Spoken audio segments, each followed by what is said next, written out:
نظم کٹھور، شاعر میمی مغل۔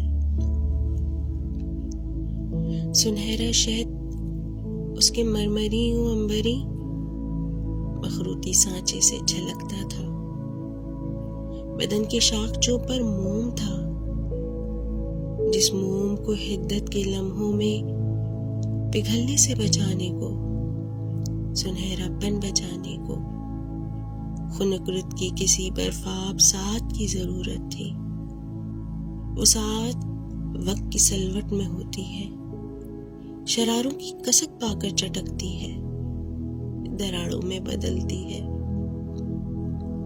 سو اس نے اپنے مخروطی بدن کے زخم خوردہ طاقچوں پر لفظ کے پھائے رکھے اور بے حسی کے تار سے جالے بنے، بے ربط سے جالے۔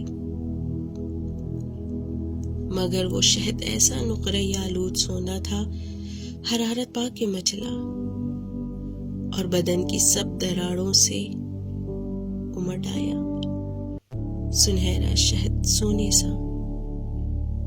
گزشتہ 20 برسوں کی رفاقت اس سنہرے شہد کے جادوگری سے بے خبر، اس کے بدن کی مرمری مخروطی شاخوں سے سمے کا رس لپکتی تھی، ضیافت کے لیے تتلی پتنگوں کی۔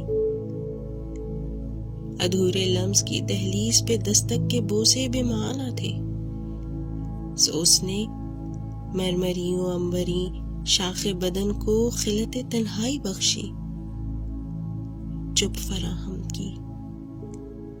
کسے معلوم تھا احساس کے اس معجزن گہرے سنہرے شہد سے لبریز سانچے پر کٹھوری برف کی ایک نقرئی چادر کو اوڑھے سونے والی جاگ سکتی ہے، کسی موہوم آہٹ پر،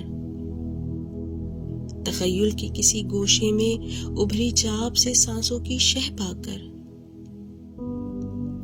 کٹھورے پن کے معنی بھی نہیں معلوم تھے اس کو،